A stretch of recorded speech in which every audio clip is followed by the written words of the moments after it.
తెలంగాణ రైతులందరికీ నమస్కారం. Welcome back to our channel.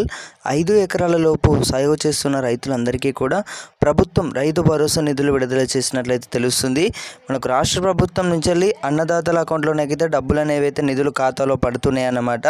ఇప్పటికే చూసుకున్నట్టయితే మన 4.5 ఎకరాలు కానివ్వచ్చు, 5 ఎకరాలకు సంబంధించి కూడా మనకు అకౌంట్లోనైతే డబ్బులు అనేవి అయితే పడుతున్నాయి. ఇప్పటికే మనకు దీనికి సంబంధించి కూడా పూర్తి స్థాయిలో ఈ గ్రామ పంచాయతీ ఎన్నికలు ఉన్న నేపథ్యంలో మనకు రాష్ట్ర అవతరణ దినోత్సవ సందర్భంగా జూన్ 2వ తారీఖున చూసుకున్నట్టయితే పంచాయతీ ఎన్నికల నిర్వహణపై అయితే మనకు గవర్నమెంట్ అయితే ప్రకటన చేసే ఛాన్స్ ఉంది. కాబట్టి రైతు భరోసాకు సంబంధించి కూడా ఈ 2-3 రోజులలో పూర్తి స్థాయిలో మనకి ఏవైతే రైతు భరోసాకు సంబంధించి 18,000 కోట్ల రూపాయలు అయితే నిర్వహించారన్నమాట.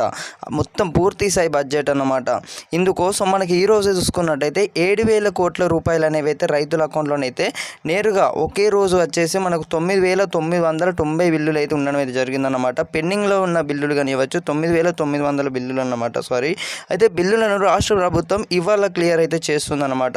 దీనికి సంబంధించి కూడా అలాగే రైతు భరోసాకు సంబంధించి ఇంకా పెండింగ్ ఉన్న బకాయిలు కానివ్వచ్చు, అలాగే గ్రామ పంచాయతీలు ఏవైతే వీటికి ఉన్నాయో, అలాగే ఈ యొక్క నేపథ్యంలో మనకు రైతు భరోసాకు సంబంధించి 5,000 కోట్లు కానివ్వచ్చు ఇప్పటికే మనకు విడుదల చేసినట్లయితే తెలుస్తుంది అన్నమాట. మొన్న వచ్చేసి అయితే ఇప్పుడు మనకు చూసుకున్నట్టయితే 7,000 కోట్ల రూపాయలు అనేవి ఈ 5 ఎకరాల లోపుకు ఎక్కువ కలిగి ఉన్న రైతులందరికీ కూడా, భూమి కలిగి ఉన్న రైతులందరికీ కూడా 6-10 ఎకరాల వారికి సంబంధించి కూడా మనకు రైతు భరోసాకు సంబంధించి నిధులైతే విడుదల చేసినట్లయితే తెలుస్తుంది.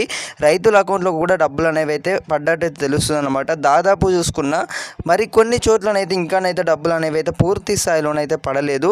మరి వీరికి ఎప్పుడు జమ అవుతున్నాయి అనేది అయితే మనం ఇప్పుడు విశేషంపై అయితే చూసుకున్నాం అన్నమాట.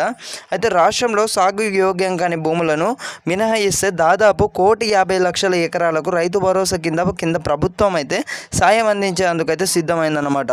దీనికోసం సుమారు 9,000 కోట్ల రూపాయలు అవసరమని అయితే అవుతాయని అయితే రాష్ట్ర ప్రభుత్వం నుంచి వెళ్ళి మనకు ఈ ముఖ్యమంత్రి రేవంత్ రెడ్డి గారు ఎవరైతే ఉన్నారో దీనికి సంబంధించి కూడా సీఎం గారు కూడా రైతులకైతే ఒక మినహాయిస్తూ రైతు భరోసాకు సంబంధించి యాసంగి సీజన్ త్వరలోనే పూర్తి చేయబోతున్నామని అయితే చెప్పడం జరిగింది. ఇటీవల మనకు రైతు భరోసాకు సంబంధించి కూడా రైతుల అకౌంట్లో కూడా డబ్బులు అనేవి అయితే పూర్తి స్థాయిలోనైతే వేయడానికైతే ప్రభుత్వం అయితే కృషి చేస్తుందన్నమాట. ఇంతవరకు ఎవరికైతే పెట్టుబడి సాయం అందలేదో ప్రతి ఒక్క రైతు యొక్క ఇన్ఫర్మేషన్ షేర్ చేసే ప్రయత్నం అయితే చేయండి. ఈ నెల 23వ తారీఖు నుంచి మనకు 4-5 ఎకరాలకు సంబంధించి నిధులు అనేవి అయితే విడుదల చేసినట్లయితే తెలుస్తుంది. 5 ఎకరాల నుండి 10 ఎకరాల లోపు చూసుకున్నట్టయితే మనకు నిన్న సండే అన్నమాట. సండే ఉన్న నేపథ్యంలో మనకు ఈ బ్యాంకులకు సెలవులు ఉన్న కారణంతో 10 ఎకరాల లోపు ఉన్న రైతులందరికీ కూడా మనకు ఈ ఏవైతే వ్యాసంగి సీజన్ ముగియడానికి అయితే రావడం అయితే జరిగిందన్నమాట.